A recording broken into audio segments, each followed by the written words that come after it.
Nunca pensé que el día del cumpleaños de mi esposo sería el último día en que me permitiría ser humillada.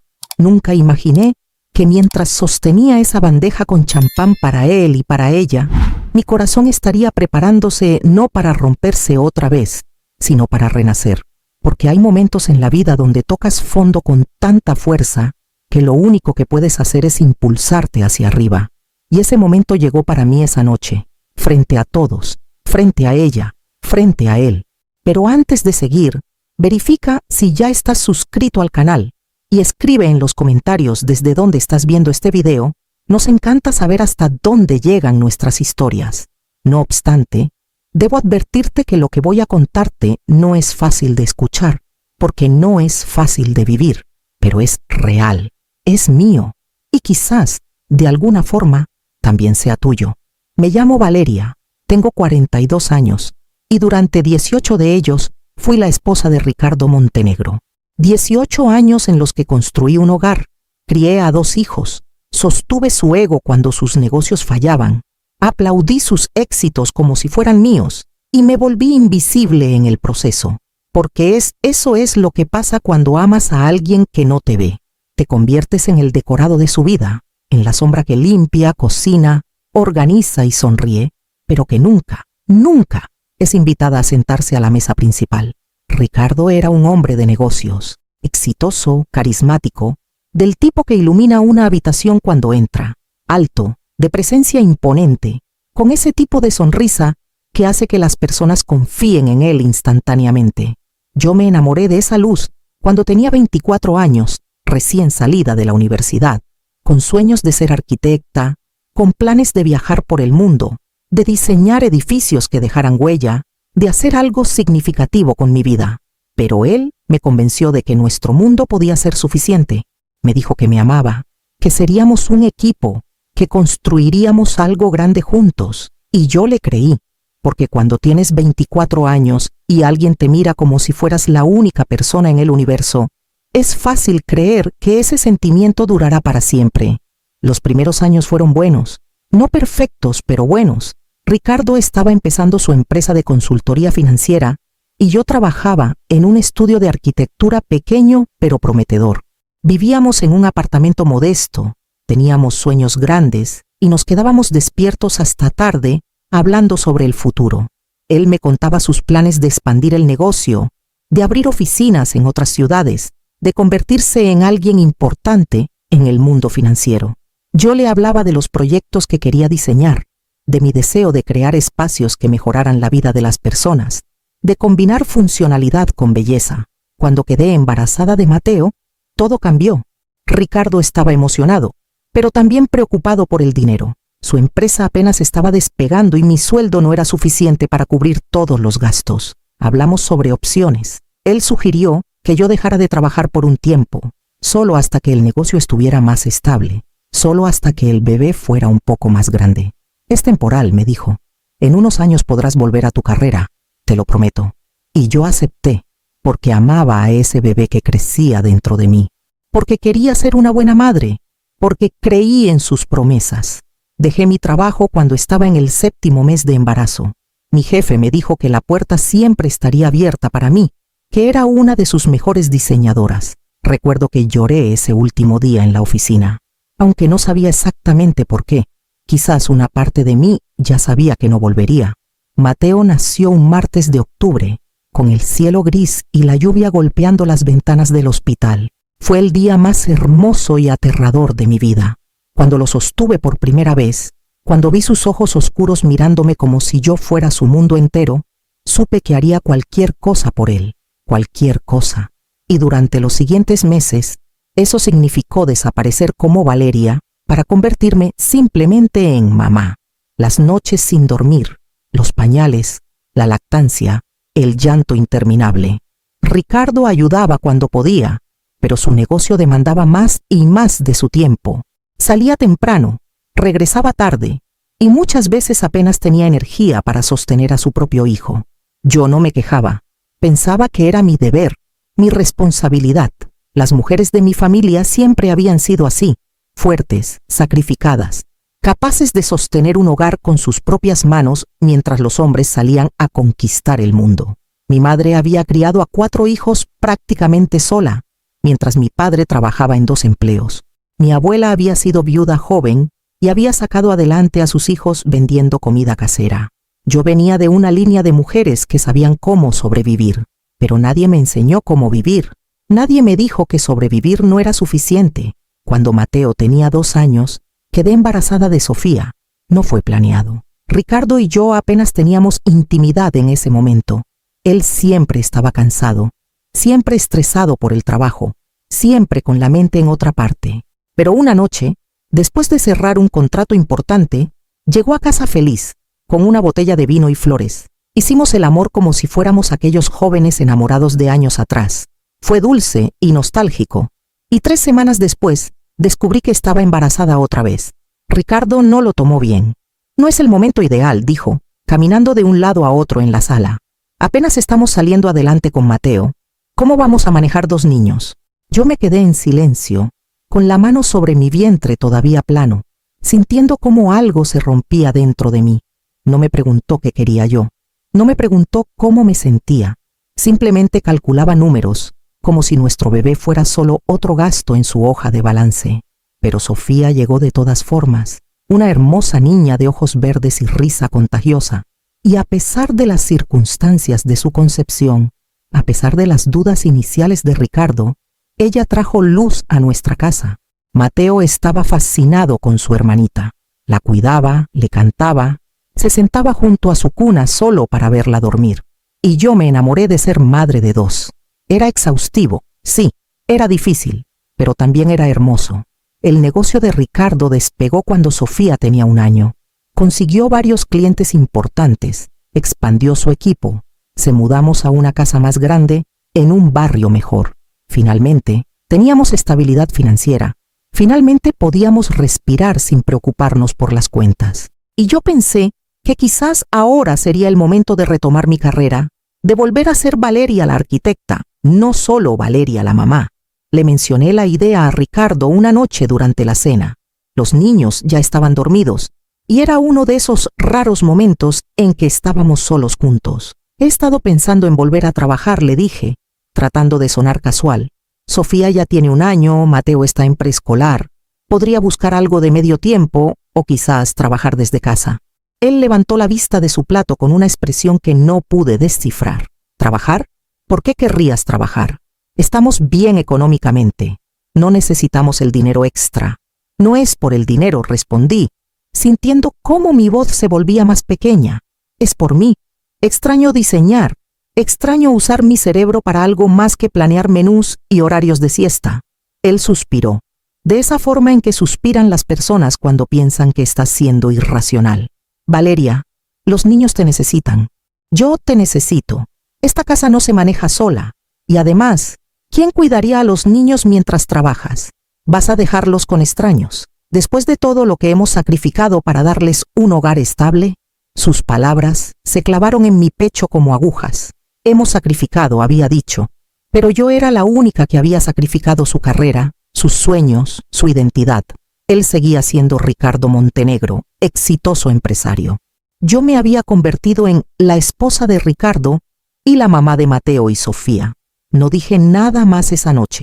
Simplemente terminé mi cena en silencio y lavé los platos mientras él se iba a su oficina a revisar correos. Los años pasaron en una rutina que se volvió cada vez más monótona. Los niños crecieron. Mateo empezó la primaria, después la secundaria.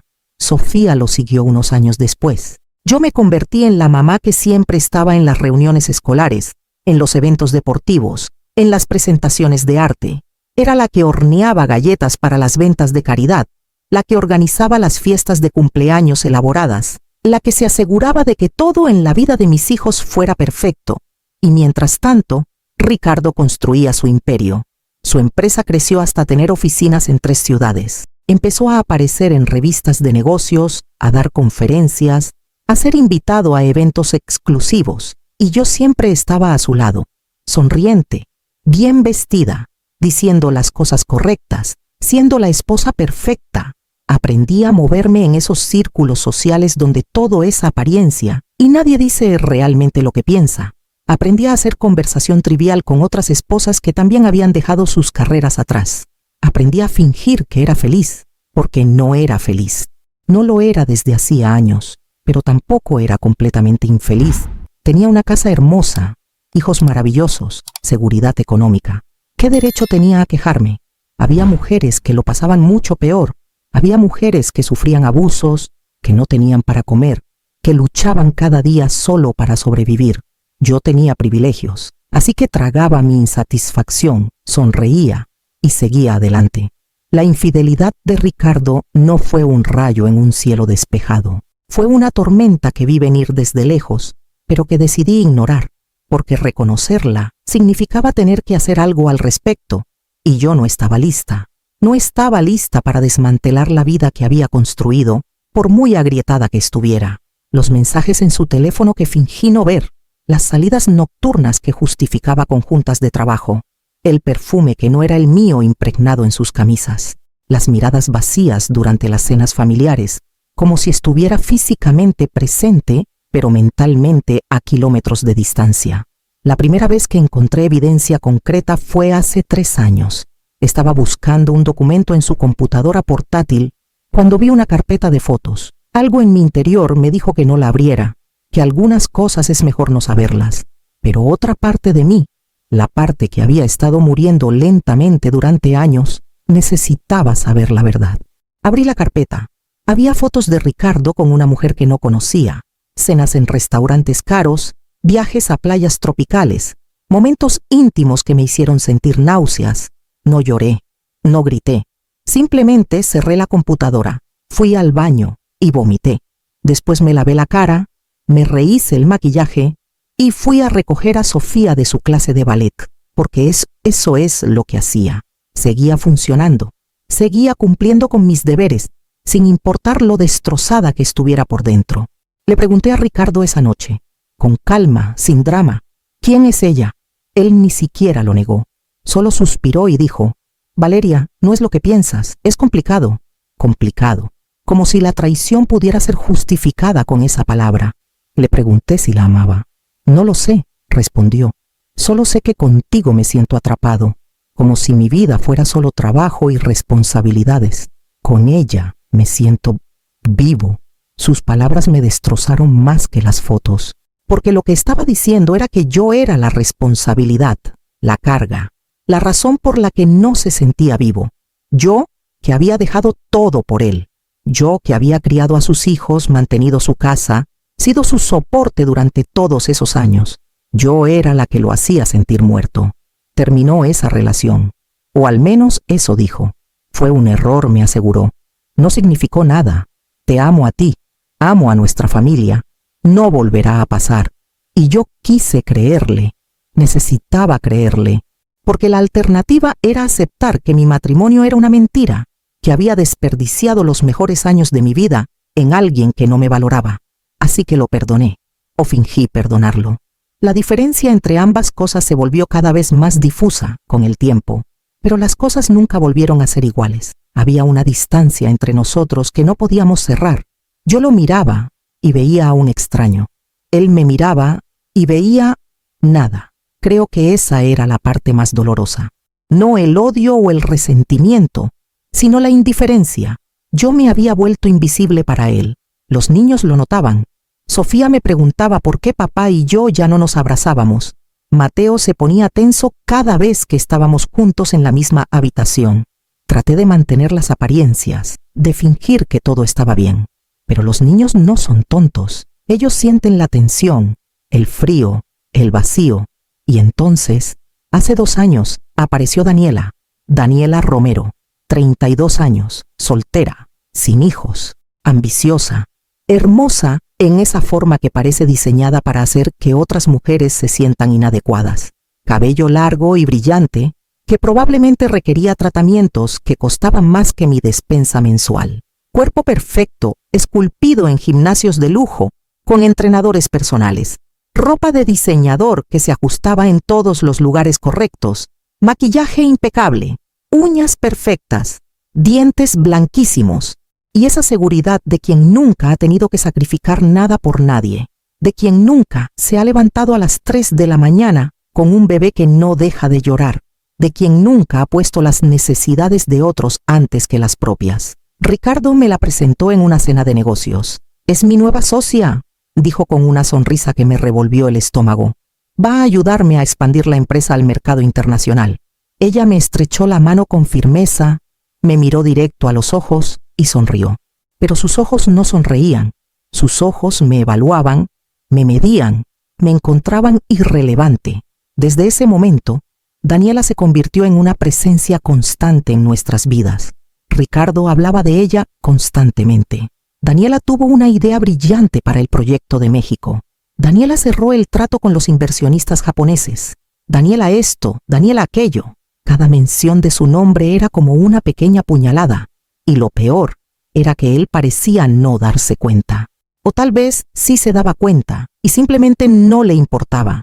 Empezó a llevarla a eventos familiares, cenas con amigos, reuniones casuales en nuestra casa. «Necesitamos trabajar en el fin de semana», decía. Y ella aparecía con su laptop y su sonrisa perfecta. Se quedaban en su oficina durante horas. Y yo les llevaba café, bocadillos, como si fuera la empleada doméstica. Y ellos apenas me miraban. Solo un «gracias, Valeria», distraído antes de volver a su conversación, a su mundo del que yo estaba excluida. Mis amigas empezaron a hacer comentarios. Laura, mi mejor amiga desde la universidad, fue la más directa. «Valeria, ¿qué está pasando? ¿Por qué Ricardo trae a esa mujer a tu casa todo el tiempo?»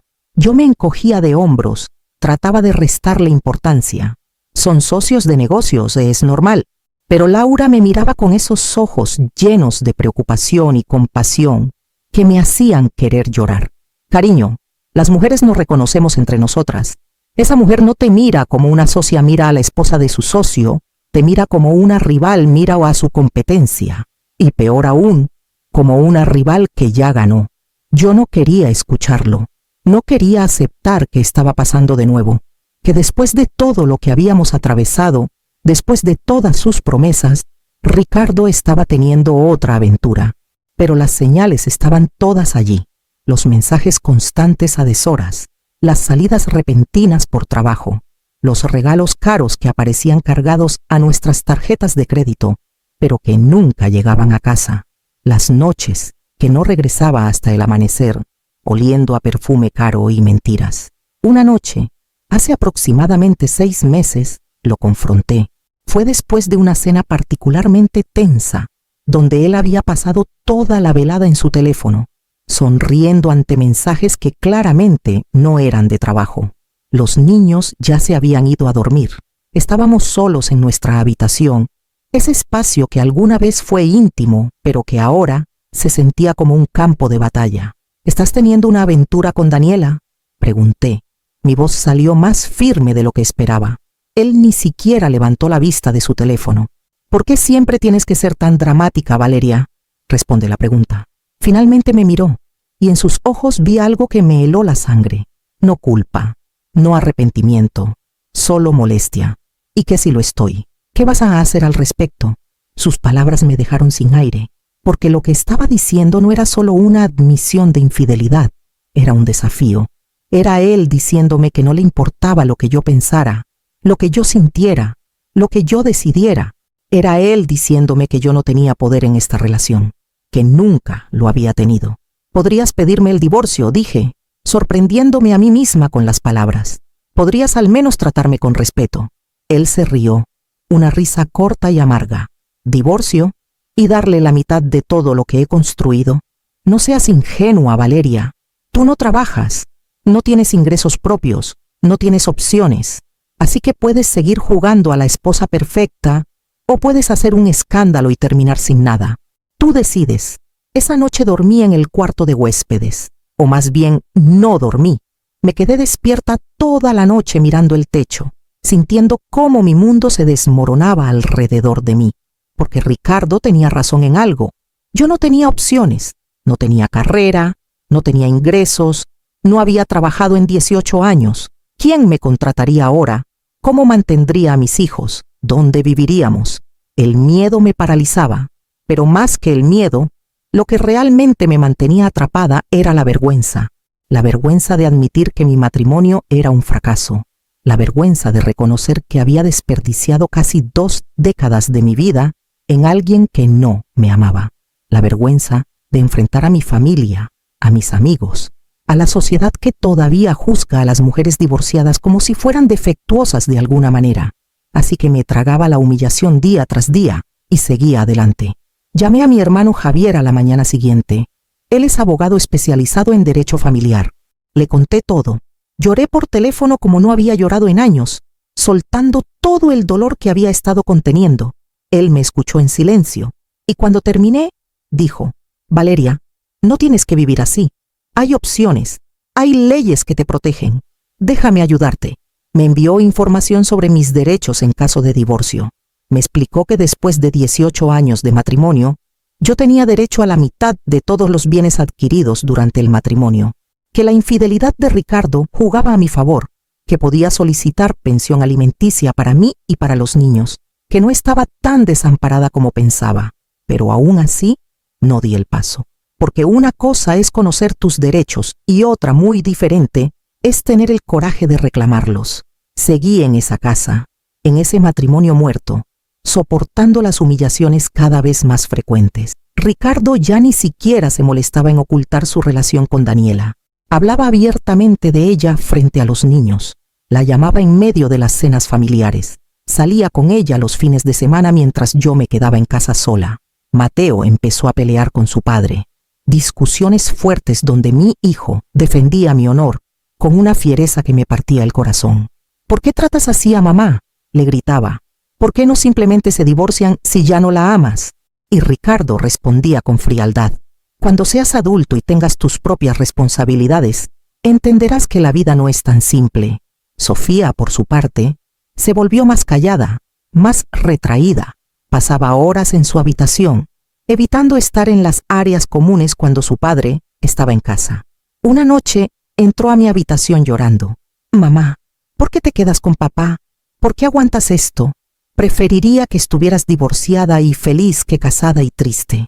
Sus palabras me despertaron, porque me di cuenta de que no solo me estaba destruyendo a mí misma al quedarme, estaba destruyendo a mis hijos. Les estaba enseñando que el amor se ve así, como humillación, como sacrificio unilateral, como muerte lenta del alma. Les estaba mostrando que está bien aceptar ser tratado sin respeto, y esa no era la lección que quería darles. Hablé con Javier otra vez. Estoy lista, le dije. Quiero el divorcio, pero necesito tiempo para prepararlo bien. Necesito evidencia sólida. Necesito asegurarme de que mis hijos y yo estemos protegidos. Él me explicó el proceso. Me dijo qué documentos necesitaba reunir, cómo proceder estratégicamente. Empecé a tomar fotos de extractos bancarios, a guardar correos electrónicos, a documentar las ausencias de Ricardo, a construir un caso sólido. Pero antes de que pudiera iniciar formalmente el proceso, Ricardo anunció que quería hacer una gran fiesta para su cumpleaños. Era su cumpleaños número 45 y según él, era un hito importante. Quiero celebrar todo lo que he logrado, dijo. Invitar a la gente que ha sido parte de mi éxito. Hacer una fiesta memorable. Y luego, mirándome con esa expresión que había aprendido a odiar, agregó: quiero que organices todo. Tú siempre has sido buena para eso. Quise negarme. Quise decirle que organizara su propia maldita fiesta. Pero una parte de mí, la parte que todavía estaba condicionada a complacer, a evitar conflictos, a mantener la paz, aceptó. Está bien, dije, lo haré. Trabajé durante 2 semanas en esa fiesta. Contraté el mejor catering de la ciudad. Elegí decoraciones elegantes en tonos de azul y plata. Organicé un menú de 5 tiempos con maridaje de vinos. Contraté músicos en vivo, un bartender profesional, ballet parking. Transformé nuestra casa en un espacio digno de aparecer en revistas de lujo. Y durante todo ese tiempo, Ricardo apenas me dirigía la palabra. Estaba demasiado ocupado con Daniela, coordinando la lista de invitados y asegurándose de que los inversionistas importantes confirmaran su asistencia. La noche de la fiesta, me arreglé con especial cuidado. Me puse un vestido azul marino que Ricardo me había regalado años atrás, en una época donde todavía fingía que le importaba cómo me veía. Era un vestido hermoso, elegante sin ser ostentoso, que me hacía sentir como una versión más refinada de mí misma.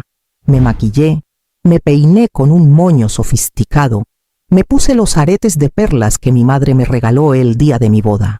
Me miré al espejo y traté de ver a la mujer que solía ser, pero todo lo que vi fue a alguien disfrazada, actuando un papel, pretendiendo ser fuerte cuando por dentro estaba completamente rota. Los invitados empezaron a llegar a las 8 en punto. La casa se llenó rápidamente de gente elegante, conversaciones animadas, risas que sonaban demasiado fuertes. Yo me moví entre ellos como un fantasma bien vestido, asegurándome de que todos tuvieran bebidas, de que la comida se sirviera a tiempo, de que cada detalle fuera perfecto.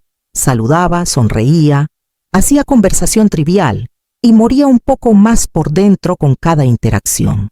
Ricardo estaba radiante. Era el centro de atención, rodeado de admiradores, recibiendo felicitaciones y palmadas en la espalda. Contaba anécdotas de sus éxitos empresariales, hacía reír a todos con sus chistes, se comportaba como el anfitrión perfecto, y a su lado, pegada a él como una segunda piel, estaba Daniela.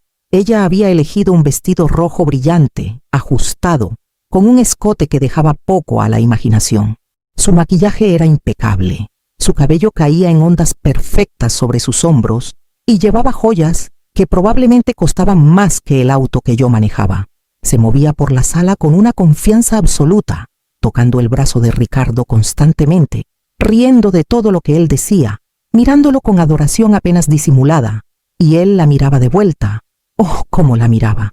Con deseo, sí, pero también con algo más, con orgullo, como si ella fuera un trofeo que había ganado, como si su belleza, su juventud, su éxito profesional, reflejaran positivamente en él. Yo los observaba desde la cocina, sintiendo cómo cada célula de mi cuerpo se contraía de dolor y humillación, porque estaban haciendo esto frente a todos, frente a nuestra familia, nuestros amigos, nuestros hijos, y a nadie parecía importarle, o tal vez sí les importaba, pero no sabían qué hacer.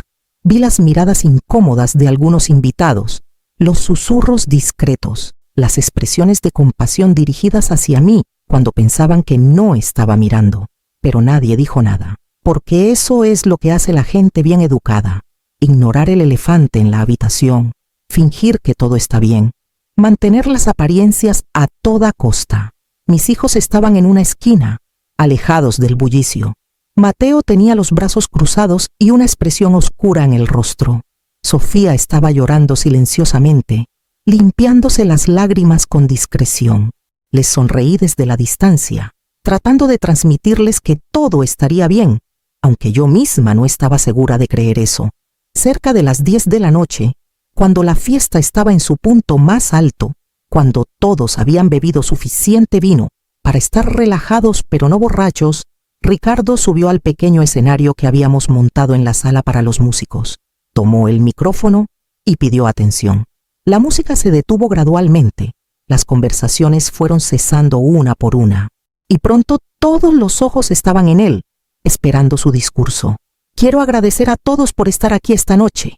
Comenzó con esa sonrisa encantadora que alguna vez me hizo caer rendida a sus pies. Este ha sido un año increíble para mí, tanto personal como profesionalmente.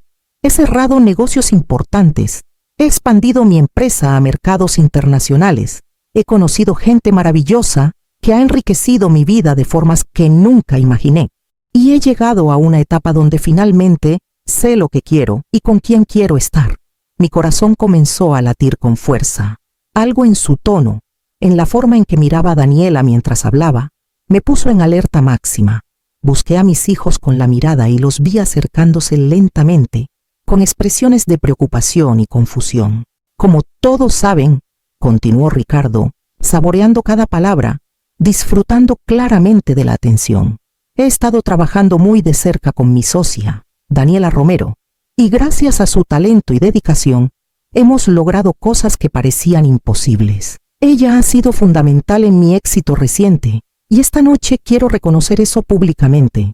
Hizo una pausa dramática mientras Daniela subía al escenario. Ella se movió con la gracia de alguien acostumbrado a ser el centro de atención, con una sonrisa que era mitad timidez falsa y mitad triunfo absoluto. Se paró junto a Ricardo y él le pasó un brazo por la cintura. El gesto fue íntimo, posesivo, completamente inapropiado para un supuesto socio de negocios. Pero antes de seguir, dijo Ricardo, y su mirada finalmente se posó en mí, quiero agradecer especialmente a mi esposa, Valeria. Sentí que todos los ojos en la habitación se volvían hacia mí. El silencio era tan denso que podía escuchar mi propia respiración. Salí lentamente de la cocina, caminando hacia el frente de la sala, sin saber qué esperar, pero con un presentimiento terrible en el estómago. Valeria ha sido una esposa ejemplar durante 18 años, dijo Ricardo, y el tono condescendiente en su voz me erizó cada vello del cuerpo. Ha cuidado de nuestra casa impecablemente, ha criado a nuestros hijos, ha organizado esta increíble fiesta que todos están disfrutando esta noche. Ha sido la perfecta esposa tradicional, siempre en segundo plano, siempre apoyando, siempre sacrificándose. Y esta noche, en este momento tan importante de mi vida, quiero pedirle un último favor. Un último favor. Esas 3 palabras resonaron en mi cabeza como una sentencia de muerte. Ricardo chasqueó los dedos y uno de los meseros apareció inmediatamente con una bandeja de plata ornamentada. En ella había 2 copas de champán, burbujeando delicadamente bajo las luces. El mesero se acercó a mí y me ofreció la bandeja. Yo la miré. Después miré a Ricardo, después a Daniela, después a mi hermano Javier, que había llegado tarde y ahora estaba en la puerta con una expresión de horror creciente. Valeria, dijo Ricardo con esa voz suave, que usaba cuando quería manipularme para hacer algo que yo no quería. ¿Podrías hacer el honor de servirnos? A Daniela y a mí. Queremos brindar por el futuro, por nuevos comienzos, por la valentía de perseguir lo que realmente queremos en la vida, sin importar las convenciones sociales. El silencio que siguió fue absolutamente ensordecedor. Podía sentir el shock colectivo de los invitados, la incomodidad palpable, las miradas de lástima dirigidas hacia mí. Escuché a alguien jadear. Vi a una de las amigas de mi madre cubrirse la boca con la mano. Mis hijos habían llegado al frente y Sofía estaba llorando abiertamente ahora, sin molestarse en ocultar las lágrimas. «Papá, ¿qué estás haciendo?», preguntó Mateo con voz temblorosa pero firme. «¿Cómo puedes hacerle esto a mamá?». Ricardo ni siquiera lo miró. Tenía los ojos fijos en mí, esperando, desafiándome, porque eso era lo que esto era, un desafío, una demostración de poder, una forma de decirme y de decirle a todos que yo no tenía ningún control, ninguna agencia, ningún valor más allá de mi capacidad de servir. Yo estaba paralizada. Años de condicionamiento, años de complacer, años de hacerme pequeña para que otros se sintieran grandes, me habían programado para simplemente obedecer. Mi mano se extendió automáticamente hacia la bandeja. La tomé. Sentí el peso del metal frío contra mis palmas y empecé a caminar hacia el escenario. Cada paso se sentía como caminar hacia mi propia ejecución. Podía escuchar mi corazón latiendo en mis oídos. Podía sentir las lágrimas acumulándose, pero me negaba absolutamente a dejarlas caer. No le daría ese placer, no frente a todos estos testigos. Subí al escenario. Ricardo estaba sonriendo como si esto fuera completamente normal, como si no estuviera destruyendo los últimos vestigios de mi dignidad frente a más de 50 personas. Le ofrecí la bandeja. Él tomó una copa sin siquiera mirarme a los ojos, como si yo fuera realmente solo la mesera, no la mujer con la que había compartido 18 años de su vida. Después me volteé hacia Daniela. Ella me miraba directamente, y en sus ojos vi algo que nunca olvidaré. No era solo triunfo, era crueldad. Era la satisfacción de alguien que había ganado y que quería asegurarse de que yo lo supiera. Extendió su mano con una delicadeza exagerada y tomó la copa, rozando mis dedos deliberadamente en el proceso. «Gracias, Valeria», dijo, con una voz dulce que rezumaba veneno. «Qué amable de tu parte». Ricardo levantó su copa. «Por la honestidad», dijo, «por vivir auténticamente, por tener el coraje de reconocer cuando un capítulo de tu vida ha terminado y otro está por comenzar. Valeria, gracias por todo lo que has sido, pero especialmente gracias por entender que las personas cambian, que los sentimientos evolucionan y que a veces lo más amoroso que podemos hacer por alguien es dejarlo ir. Esta noche no solo celebro mi cumpleaños, Celebro el inicio de mi nueva vida, con Daniela, y entonces lo hizo. Se inclinó y besó a Daniela, en el escenario, en su fiesta de cumpleaños, en nuestra casa, frente a más de 50 personas, frente a nuestros hijos, frente a mí. El beso fue largo, apasionado, deliberado. No fue un beso impulsivo o un momento de debilidad, fue una declaración, una reivindicación, una humillación calculada. Los aplausos fueron escasos y mortalmente incómodos. Unas pocas personas aplaudieron brevemente, probablemente más por shock que por aprobación. La mayoría simplemente miraba al suelo o a sus bebidas. Algunas personas comenzaron a murmurar, otras sacaron sus teléfonos, claramente sin saber si quedarse o irse. El ambiente había pasado de celebratorio a completamente tenso en cuestión de segundos. Yo seguía allí, de pie en el escenario, sosteniendo la bandeja vacía, sintiendo cómo mi mundo se desmoronaba en cámara lenta. Podía ver a mi hermano Javier abriéndose paso entre la multitud, con una expresión de furia absoluta. Podía ver a Laura corriendo hacia mis hijos. Podía ver las caras de shock de personas que me conocían desde hace años. Y entonces, algo dentro de mí se rompió, pero no de la forma en que había temido. No me rompí en pedazos que necesitarían años para volver a unirse. No me colapsé en llanto histérico. No salí corriendo humillada. Me rompí como se rompe una cáscara, como se rompe una prisión, como se rompe todo lo que te ha estado conteniendo, reprimiendo, sofocando. Y de esa ruptura surgió algo que había estado dormido durante demasiado tiempo. Rabia, dignidad, amor propio, fuerza. Bajé del escenario con movimientos deliberados. Dejé la bandeja sobre una mesa cercana, con un sonido metálico que resonó en el silencio tenso. Caminé hacia la cocina, consciente de que todos me estaban observando, esperando mi reacción, y respiré, profundo. 1, 2, 3 veces. Mis manos dejaron de temblar. Mi mente se aclaró como nunca antes. El miedo que me había paralizado durante meses, años, se evaporó. Y por primera vez en más tiempo del que podía recordar, supe exactamente qué hacer. No porque alguien me lo dijera, no porque fuera lo que se esperaba de mí, sino porque era lo correcto para mí. Saqué mi teléfono y envié un mensaje a Javier. Necesito tu ayuda. Ahora procede con todo. Su respuesta fue inmediata. Ya estoy aquí. Adelante. Después llamé a Laura, que estaba con mis hijos en la sala. Llévate a Mateo y Sofía. No quiero que vean lo que viene. Volví a la sala. La fiesta había perdido toda su energía. La gente hablaba en voz baja, claramente incómoda. Algunos ya se estaban despidiendo, buscando excusas para irse.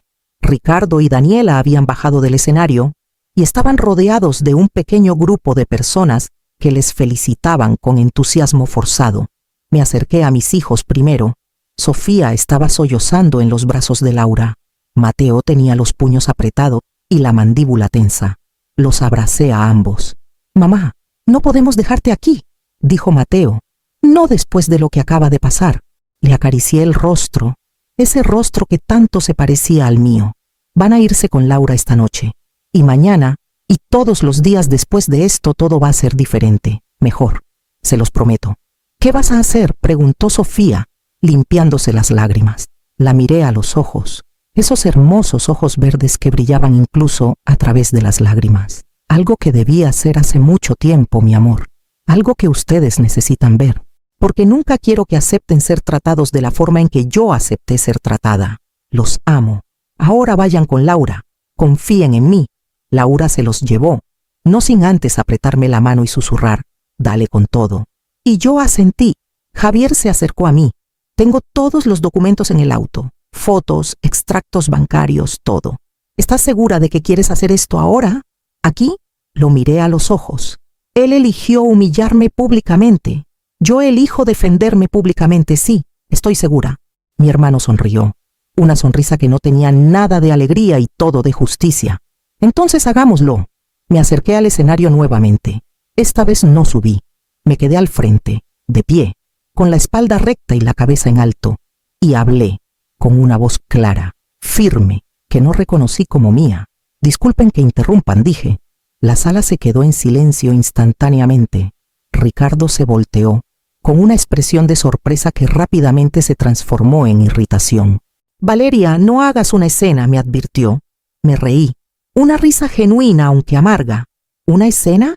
Ricardo, acabas de pedirle a tu esposa que le sirviera champán a tu amante en tu fiesta de cumpleaños. Y tú me dices a mí que no haga una escena. La ironía es increíble. Algunos invitados soltaron risitas nerviosas.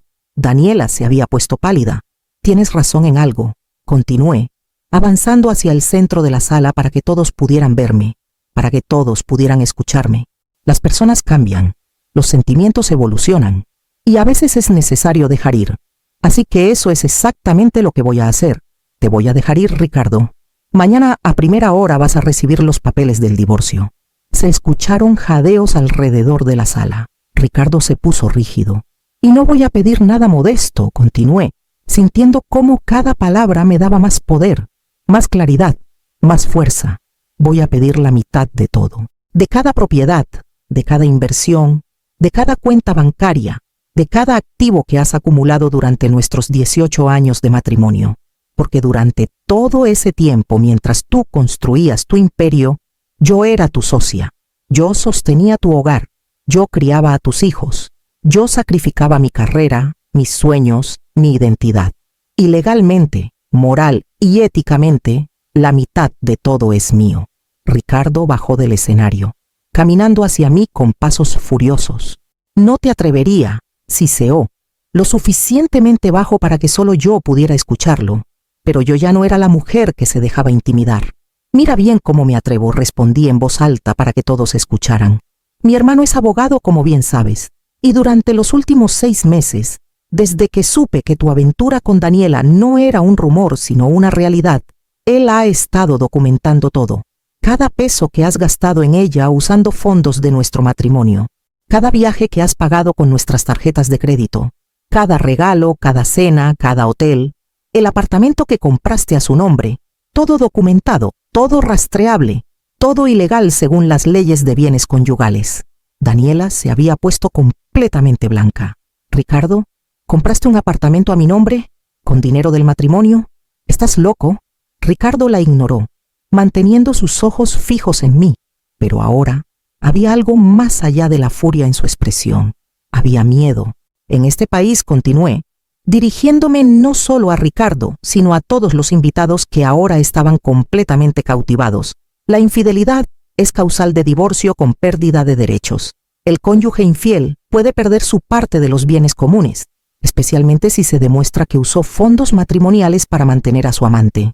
Así que cuando termine contigo, Ricardo, no solo vas a perder la mitad de todo, vas a perder mucho más, y todo será completamente legal.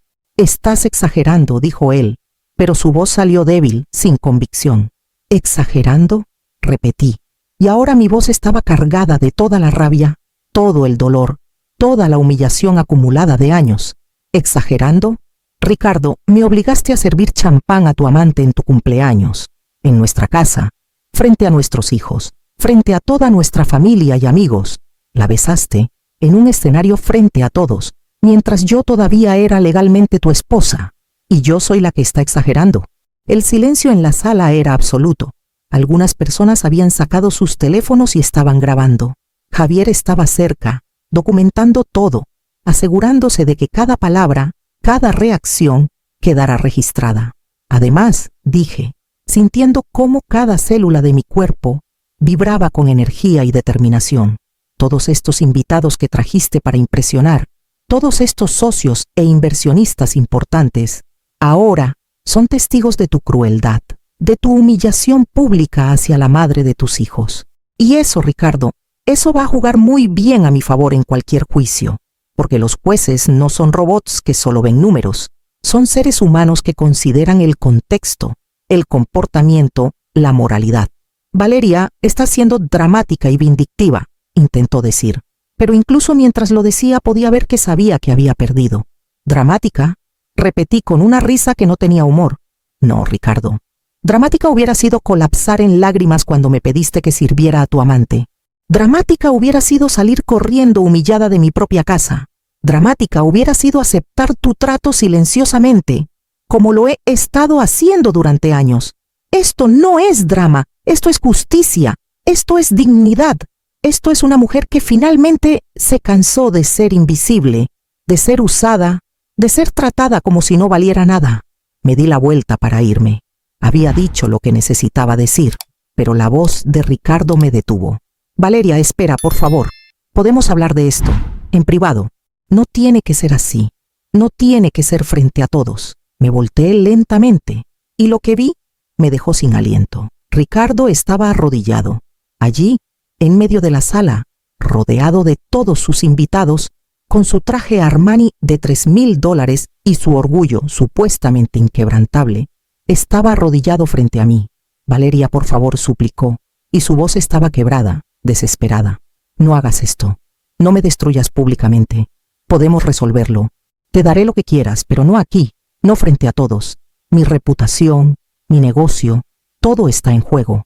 Lo miré desde arriba. Este hombre que había sido mi esposo durante 18 años. Este hombre que una vez prometió amarme en la salud y en la enfermedad, en la riqueza y en la pobreza. Este hombre que me había reducido a nada con sus palabras, con sus acciones, con su indiferencia sistemática. Este hombre que minutos atrás había estado besando a otra mujer en un escenario mientras yo sostenía una bandeja como si fuera la sirvienta. Y por primera vez en años sentí algo diferente hacia él. No amor. Ese había muerto hace mucho tiempo. No odio. El odio requiere pasión, energía que yo ya no estaba dispuesta a gastar en él. Sentí lástima. Lástima mezclada con algo que se parecía peligrosamente a la paz. Te estás destruyendo tú solo, Ricardo, le dije suavemente, con una voz que era firme pero no cruel. Yo simplemente estoy eligiéndome a mí misma por primera vez en 18 años. Estoy eligiendo mi dignidad. Estoy eligiendo enseñarle a nuestros hijos que nadie, absolutamente nadie, merece ser tratado de la forma en que tú me has tratado. Por favor, repitió. Y había lágrimas en sus ojos ahora, pero no eran lágrimas de arrepentimiento, eran lágrimas de miedo. Miedo a perder su dinero, miedo a perder su estatus, miedo a enfrentar las consecuencias de sus acciones. Fui un idiota, lo admito, pero no mereces esto. Mateo y Sofía no merecen ver a su familia destrozada. Mateo y Sofía, dije, y ahora mi voz se volvió más dura. Merecen ver que su madre se respeta a sí misma. Merecen aprender que el amor no se ve así, que las relaciones saludables no incluyen humillación pública, infidelidad descarada o crueldad deliberada. Tú destruiste esta familia mucho antes de esta noche. Yo solo estoy reconociendo la realidad y actuando en consecuencia. Me acerqué a Javier, quien estaba parado cerca con una expresión de orgullo y apoyo. Procede con los papeles, le dije. Él asintió. Después me volví hacia los invitados, muchos de los cuales estaban completamente boquiabiertos.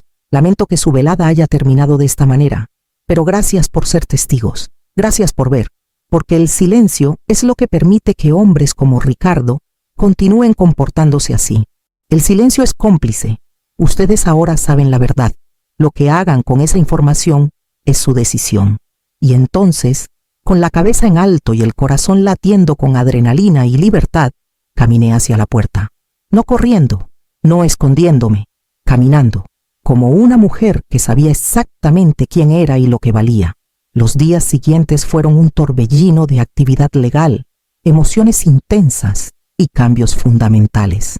Javier trabajó incansablemente en mi caso, reuniendo toda la evidencia que habíamos estado recopilando durante meses. Y resulta que Ricardo había sido incluso más descuidado de lo que pensábamos. Además del apartamento que había comprado a nombre de Daniela, usando fondos de nuestra cuenta conjunta, descubrimos que había pagado viajes lujosos a Europa, joyas valoradas en más de $50,000, un auto deportivo, e incluso había abierto una cuenta bancaria para ella con dinero que legalmente era tanto mío como suyo.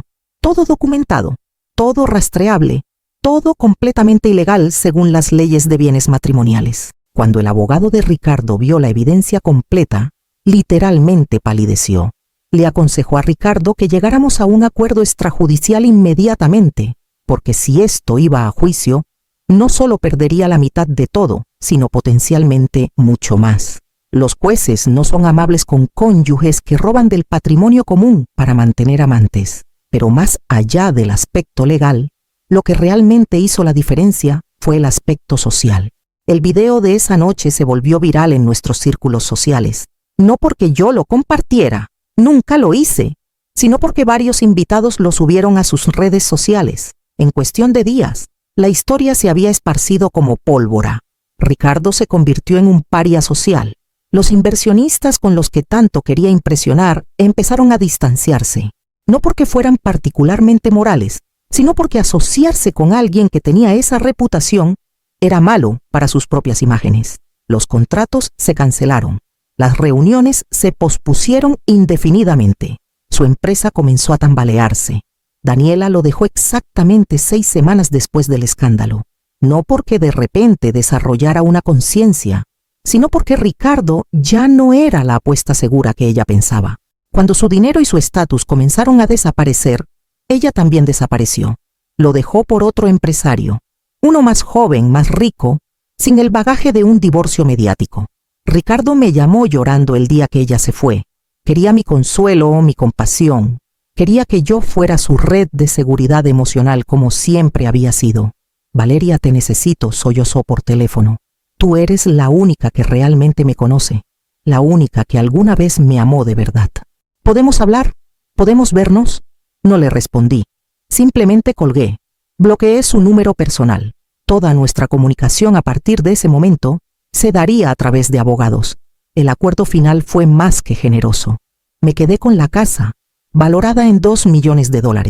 Recibí el 50% de sus negocios, que generaban ingresos pasivos sustanciales. Una pensión alimenticia considerable para Mateo y Sofía, hasta que cumplieran 25 años o terminaran sus estudios universitarios. Y una suma global de dinero suficiente para vivir cómodamente el resto de mi vida y reiniciar mi carrera si así lo deseaba. También insistí en una cláusula que mi abogado inicialmente pensó que era innecesaria, pero que para mí era fundamental. Si alguna vez mis hijos querían ver a su padre, sería completamente decisión de ellos. Ricardo no tendría derecho a forzar ningún tipo de contacto. Si ellos buscaban una relación con él, perfecto. Si no, también estaba bien. Su relación con sus hijos sería reconstruida en sus términos, no en los de él. Mateo y Sofía tardaron meses en procesar todo. La terapia nos ayudó inmensamente. Encontré una psicóloga maravillosa especializada en trauma familiar y divorcios complejos. Las sesiones individuales y familiares nos dieron herramientas para navegar este nuevo territorio, para expresar nuestras emociones sin juzgarnos mutuamente, para sanar juntos. Sofía estaba enojada con su padre de una manera que me preocupaba. Lo odio, me decía constantemente. Odio lo que te hizo. Odio cómo nos humilló. No quiero volver a verlo nunca. Yo la escuchaba, validaba sus emociones, pero también trataba de ayudarla a procesar esa rabia de forma saludable. El odio te lastima más a ti que a él, le decía. No tienes que perdonarlo, pero eventualmente cuando estés lista, espero que puedas dejarlo ir. No por él, sino por ti. Una noche, aproximadamente 4 meses después del divorcio, Sofía entró a mi habitación. Eran casi las 11 de la noche. Se acostó a mi lado en la cama, como solía hacer cuando era pequeña y tenía pesadillas. Mamá, dijo suavemente, quiero decirte algo. Dime, mi amor. Durante todos estos años siempre pensé que eras frágil, débil. Veía cómo papá te trataba y me preguntaba por qué lo permitías. Me avergonzaba a veces, si soy honesta. Pensaba que deberías ser más fuerte, defenderte más. Sus palabras me dolieron, pero entendía de dónde venían. Pero esa noche continuó con la voz quebrada, cuando te paraste frente a todos y reclamaste tu dignidad, cuando no te dejaste humillar más, cuando elegiste a ti misma. Mamá, nunca te había visto tan fuerte. Eres la persona más valiente que conozco, y quiero ser como tú cuando crezca. Lloré, las dos lloramos. La abracé fuerte y le dije, cariño, tú ya eres todas esas cosas. Ya eres fuerte, valiente, increíble. Solo nunca lo olvides, sin importar quién entre en tu vida. Nunca permitas que nadie te haga sentir pequeña.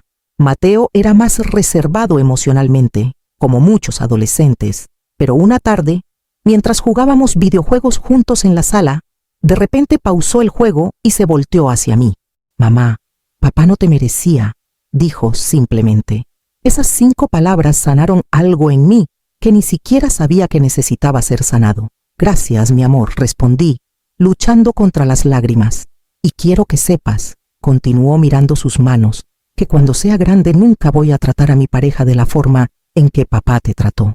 Nunca, porque vi lo que te hizo. Vi cómo te morías un poco cada día. Y luego vi cómo reviviste. Y nunca quiero ser el tipo de persona que mata el espíritu de alguien más. Lo abracé fuerte. Eres un buen chico, Mateo. Vas a ser un buen hombre, ya lo eres.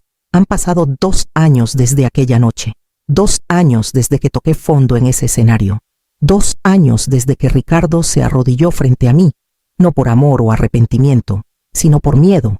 2 años desde que yo me levanté, no solo físicamente, sino en todos los sentidos que importan.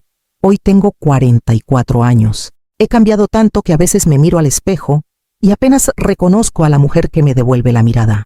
Pero me gusta esta mujer. Me gusta su fuerza. Me gusta su claridad. Me gusta que ya no se disculpa por existir.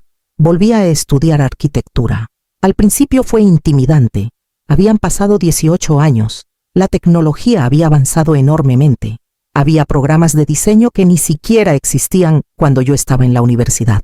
Pero me inscribí en cursos de actualización. Pasé noches aprendiendo nuevos softwares. Me sumergí en libros sobre tendencias contemporáneas en arquitectura sustentable. Y después de un año de prepararme, abrí mi propio estudio de diseño. Es pequeño todavía. Solo yo y 2 empleados part-time. Pero es completamente mío. Cada proyecto que acepto, cada decisión que tomo, cada diseño que creo, es una expresión de quién soy yo. No estoy construyendo el imperio de nadie más. Estoy construyendo el mío. Mi primer proyecto importante fue diseñar un refugio para mujeres víctimas de violencia doméstica. Una organización sin fines de lucro me contactó porque habían visto mi historia en las noticias y pensaron que yo entendería la importancia de crear espacios seguros. Trabajé en ese proyecto con una pasión que no había sentido en años. Diseñé habitaciones privadas para cada mujer y sus hijos, espacios comunes que fomentaran la comunidad, pero que también respetaran la necesidad de soledad. Mucha luz natural, colores calmantes, jardines donde los niños pudieran jugar y las mujeres pudieran encontrar paz. El día de la inauguración lloré. Las mujeres que vivirían allí me abrazaron, me agradecieron, compartieron sus historias y me di cuenta de que todo lo que había pasado, todo el dolor, toda la humillación, había servido para algo. Había servido para darme empatía, comprensión y el deseo de usar mis habilidades para ayudar a otras mujeres a reconstruir sus vidas. Mis hijos están floreciendo. Sofía está por entrar a la universidad en unos meses. Decidió estudiar Derecho, inspirada por su tío Javier y por haber visto cómo el sistema legal, cuando se usa correctamente, puede proteger a los vulnerables y responsabilizar a los poderosos. Tiene planes de especializarse en derecho familiar y defensa de víctimas. Quiero ser la abogada que mujeres como tú necesitan cuando se encuentran en situaciones imposibles, me dijo. Mateo encontró su camino en el arte. Es un chico sensible, empático, con un talento increíble para la pintura y la escultura. Inicialmente, le preocupaba que su interés en el arte fuera visto como poco masculino o poco práctico. Creo que había interiorizado algunos de los valores tóxicos de su padre sobre lo que significa ser hombre, sobre el éxito medido solo en dinero y poder. Pero con terapia y mucho amor, está aprendiendo que la masculinidad real incluye vulnerabilidad, creatividad, empatía. Está aplicando a escuelas de arte. Tiene un portafolio impresionante. Y me aseguro todos los días de que sepa que estoy orgullosa de él, exactamente como es. En cuanto a su relación con Ricardo, es complicada. Mateo lo ve ocasionalmente, quizás una vez cada 2 meses. Las visitas son tensas, llenas de silencios incómodos. Ricardo intenta compensar años de ausencia emocional con regalos caros, pero Mateo ya es lo suficientemente maduro para saber que el amor no se compra. Sofía no ha visto a su padre en más de un año. Tomó esa decisión por sí misma y yo la apoyé completamente. Cuando esté lista, si alguna vez estoy lista lo consideraré, me dijo, pero ahora mismo necesito espacio. Necesito sanar sin su presencia, complicando las cosas. Ricardo está destrozado por esto, pero son las consecuencias naturales de sus acciones. Y Ricardo, lo veo ocasionalmente en eventos sociales inevitables, funciones escolares para los niños, esas situaciones donde nuestros caminos se cruzan brevemente. Está visiblemente diferente, más delgado, con más canas, con arrugas que no estaban allí hace 2 años. Se ve cansado, se ve derrotado. Su empresa sobrevivió, pero nunca volvió a ser lo que era. Perdió la mayoría de sus clientes importantes. Tuvo que reducir personal. Cerró 2 de sus 3 oficinas. Está funcionando, pero apenas. Y su reputación, que alguna vez fue su mayor activo, está permanentemente manchada. Me han dicho que sale con diferentes mujeres. Ninguna relación seria, ninguna que dure más de unos meses. Creo que finalmente se dio cuenta de algo que yo traté de decirle durante años. La hierba no es más verde del otro lado, es solo diferente. Y cuando construyes tu vida sobre mentiras, sobre engaños, sobre la ilusión de que podrás encontrar felicidad lastimando a otros, eventualmente todo se derrumba. Me buscó hace 6 meses. Me envió una carta larga, escrita a mano. En ella se disculpaba. Decía que había estado en terapia, que había estado reflexionando sobre sus acciones, que finalmente entendía el daño que me había causado. Decía que yo era la mejor mujer que jamás conocería, que había sido un idiota al no valorarme, que daría cualquier cosa por una segunda oportunidad. Leí la carta una vez, después la guardé en un cajón. No respondí, no porque quisiera ser cruel, sino porque ya no necesitaba su validación. Ya no necesitaba sus disculpas. Ya no necesitaba nada de él. No siento satisfacción por su caída. No siento alegría por su sufrimiento. Pero tampoco siento compasión o el deseo de consolarlo. Siento indiferencia. Completa y absoluta indiferencia. Y esa indiferencia es la prueba más grande de que finalmente sané, de que finalmente me liberé, de que finalmente dejé ir todo lo que él representaba en mi vida. Hay una cita que leí hace tiempo, del autor Luis B. Smedes, que se quedó grabada en mi mente. El perdón es liberarte a ti mismo de la prisión del odio. No es decir que lo que te hicieron estuvo bien, es decidir que ya no dejarás que eso te defina. Yo perdoné a Ricardo, no en el sentido de excusar sus acciones o de querer una reconciliación, sino en el sentido de decidir que ya no permitiría que su traición definiera mi vida. Recuerdo todo. Recuerdo cada humillación, cada lágrima, cada noche en que me quedé despierta preguntándome qué había hecho mal, por qué no era suficiente. Pero ahora lo recuerdo sin dolor agudo. Lo recuerdo como se recuerda una película triste que viste hace tiempo, con distancia, con perspectiva, con la certeza de que fue solo una parte de mi historia, no la historia completa. Porque eso es lo que necesito que entiendas. Tú que estás escuchando esta historia, donde quiera que estés. Tu dolor, por más profundo que sea ahora, es solo un capítulo. No es el libro completo. Y tú tienes el poder de escribir los próximos capítulos de la forma que elijas. Yo pensé que mi vida había terminado esa noche. Pensé que sostener esa bandeja con champán para mi esposo y su amante era mi escena final. Pensé que había llegado al punto más bajo posible y que no había forma de salir. Pero resulta que ese no era mi final. Era mi punto de quiebre. Era el momento en que todas las excusas, todas las justificaciones, todos los pero es que se evaporaron. Y lo único que quedó fue la verdad desnuda. Yo merecía más. No fue fácil. Dios sabe que no fue fácil. Hubo noches en que lloré hasta quedarme sin lágrimas. Hubo días en que no quería levantarme de la cama, en que el peso de todo lo que estaba perdiendo me aplastaba. Hubo momentos de duda paralizante en que la voz de Ricardo resonaba en mi cabeza.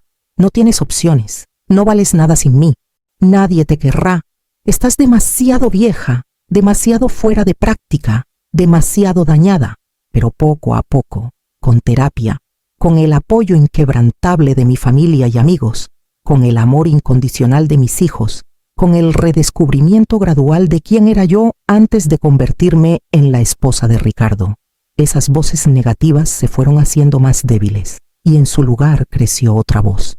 Mi voz, la voz que siempre estuvo allí, pero que había sido silenciada durante demasiado tiempo.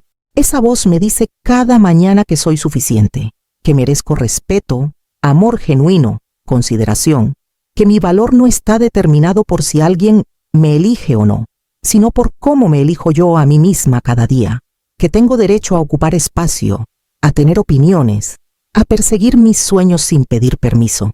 Y te voy a decir algo más, algo que me hubiera gustado que alguien me dijera hace años. Si estás en una relación donde te sientes invisible, donde tu pareja te humilla sistemáticamente, donde tus necesidades siempre están al final de la lista mientras las de ellos son prioridad, donde estás haciendo todo el esfuerzo emocional mientras ellos reciben todo el crédito, no estás siendo amada, estás siendo usada y mereces infinitamente más.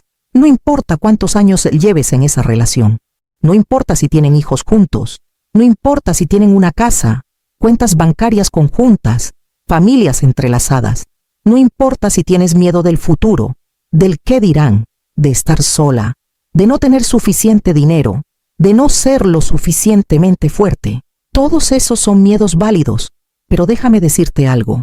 El dolor de quedarte en una relación que te destruye es mucho, mucho mayor que el dolor de irte. ¿Va a ser fácil? No. Mentira si te digo que sí. ¿Va a doler? Sí, terriblemente. Vas a tener días en que dudes de tu decisión. Vas a tener momentos en que extrañes incluso las partes malas de tu relación, porque al menos eran familiares. Vas a tener noches oscuras del alma donde te preguntes si hiciste lo correcto. ¿Pero valdrá la pena? Absolutamente. 1000 veces sí, porque al final del día, la única persona que estará contigo cada momento de tu vida, desde tu primer aliento hasta tu último, eres tú misma.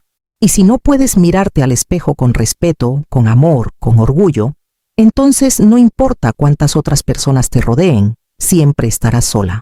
Yo estuve sola, en un matrimonio lleno de gente, rodeada de familia y amigos, pero completamente aislada en mi dolor. Ahora estoy soltera, y nunca me he sentido menos sola, porque finalmente me tengo a mí misma. Y resulta que yo soy muy buena compañía. Así que si mi historia te tocó de alguna manera, si viste algo de ti en mi dolor o en mi resurrección, quiero que sepas esto. No estás atrapada. No importa cuán imposible parezca la situación ahora, siempre hay una salida. Siempre hay esperanza. Siempre hay una versión de ti esperando al otro lado del miedo. Una versión más fuerte, más auténtica, más completa. Esa noche, cuando Ricardo se arrodilló frente a mí, no lo hizo por amor o arrepentimiento genuino. Lo hizo por miedo a perder su dinero, su estatus, su imagen cuidadosamente construida. Pero yo me levanté por amor, amor propio. Y esa es la diferencia fundamental entre arrodillarse desde la desesperación egoísta y pararse desde la dignidad auténtica. Tu momento llegará. Quizás no de la forma dramática en que llegó el mío. Quizás no tengas una fiesta llena de testigos. Quizás sea en la privacidad de tu hogar, en un momento silencioso donde finalmente te mires al espejo y digas, merezco más. Y cuando ese momento llegue, no lo dejes pasar, no lo pospongas, no lo racionalices, porque los momentos de claridad son raros y preciosos, y si no actúas cuando llegan, pueden tardar años en volver. Yo desperdicié muchos momentos de claridad, tuve docenas, tal vez cientos de oportunidades para irme, para reclamar mi vida, para exigir respeto, pero las dejé pasar porque tenía miedo. Y esos miedos eran reales y válidos. Pero lo que no entendía entonces es que vivir con miedo era peor que enfrentar mis miedos. El dolor de quedarte en una relación que te destruye poco a poco es como una enfermedad crónica. Te duele todos los días, pero te acostumbras tanto al dolor que empiezas a creer que es normal, que así es como se supone que debe ser la vida. Empiezas a bajar tus estándares gradualmente, a aceptar cada vez menos, a convencerte de que no mereces mejor. Pero el dolor de irte, aunque inicialmente intenso y aterrador, es como una cirugía. Duele terriblemente durante el procedimiento y la recuperación, pero eventualmente sana. Y cuando sana, eres libre. Eres completa otra vez. Eres tú otra vez. Yo no te voy a mentir y decir que mi vida ahora es perfecta porque no lo es. Todavía tengo días difíciles. Todavía tengo momentos de soledad donde me pregunto cómo sería mi vida si hubiera tomado decisiones diferentes. Todavía tengo noches en que me pregunto si debí intentar salvar mi matrimonio, si debí haberlo intentado más, si fui yo la que falló. Pero incluso en mis peores días ahora, Soy más feliz de lo que era en mis mejores días con Ricardo, porque ahora vivo auténticamente. Ahora mis decisiones son verdaderamente mías. Ahora mi felicidad no depende de si alguien más me valora, sino de cómo me valoro yo a mí misma. Y hay algo profundamente liberador en eso. He aprendido tanto en estos 2 años. He aprendido que la soledad y estar sola son 2 cosas completamente diferentes, que puedes estar rodeada de gente y sentirte profundamente sola, y puedes estar físicamente sola y sentirte completamente en paz. He aprendido que el amor romántico, por muy hermoso que sea, no puede ser tu única fuente de validación y felicidad. He aprendido que el trabajo de sanar es duro, incómodo, doloroso, pero absolutamente necesario. He aprendido que no necesito ser perfecta para ser valiosa, que mis errores, mis fracasos, mis momentos de debilidad no me definen, que puedo tropezar y levantarme, que puedo llorar y aún así ser fuerte, que puedo pedir ayuda y eso no me hace débil. He aprendido que la vulnerabilidad bien direccionada es en realidad una forma de fortaleza. ¿Volveré a enamorarme algún día? Honestamente, no lo sé. En este momento de mi vida, no estoy buscando activamente una pareja. Estoy disfrutando de conocerme a mí misma otra vez, de redescubrir quién soy fuera del contexto de esposa, fuera del rol de pareja de alguien más. Estoy aprendiendo a estar cómoda en mi propia compañía, a disfrutar mi solitud sin sentirla como un castigo o una carencia. Estoy construyendo una vida que me emociona genuinamente, con o sin pareja romántica. Tengo mi trabajo, que me apasiona. Tengo mis hijos, que son mi corazón andando fuera de mi cuerpo. Tengo amistades profundas y significativas. Tengo pasatiempos que había abandonado: pintura, lectura, yoga, jardinería. Tengo metas y sueños que son solo míos. Y si algún día alguien llega y quiere formar parte de esa vida, será bienvenido. Pero tendrá que ser alguien que sume, no que reste. Alguien que me celebre, no que me tolere.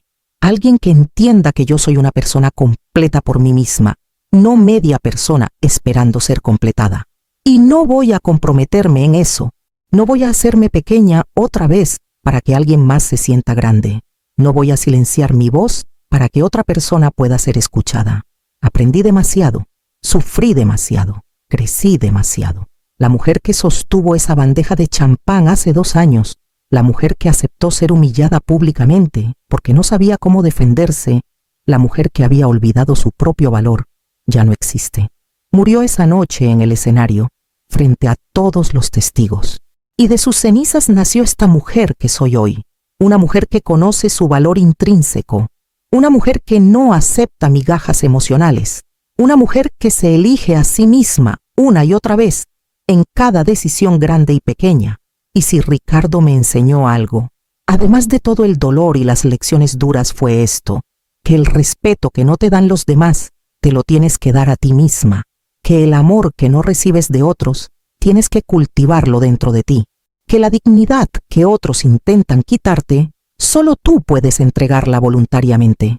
Y yo decidí que nunca más entregaría mi dignidad, nunca más. Esa noche él se arrodilló por miedo, por pánico ante las consecuencias de sus acciones, pero yo me levanté por amor, amor propio, amor por la vida que merecía vivir, y al final, siempre, siempre el amor gana sobre el miedo, no el amor romántico de las películas, el amor propio, el amor que te dice que mereces más, el amor que te da el coraje de caminar hacia lo desconocido, el amor que te sostiene cuando todo lo demás se derrumba. Así que si estás escuchando esto, y hay una parte de ti que se identifica con mi historia, que siente ese nudo en el estómago porque reconoces tu propia vida en la mía, quiero que respires profundo, muy profundo. Quiero que sepas, realmente sepas que no estás sola, que otras mujeres, otros hombres, otras personas han estado exactamente donde estás tú y han salido del otro lado. Quiero que entiendas que mereces más de lo que estás recibiendo. Quiero que creas que eres más fuerte de lo que piensas. Y quiero que sepas que el día en que decidas levantarte, el día en que decidas elegirte, el día en que decidas que ya no más, ese será el primer día del resto de tu vida. Y esa vida puede ser tan hermosa, tan plena, tan auténtica, como tú te atrevas a hacerla.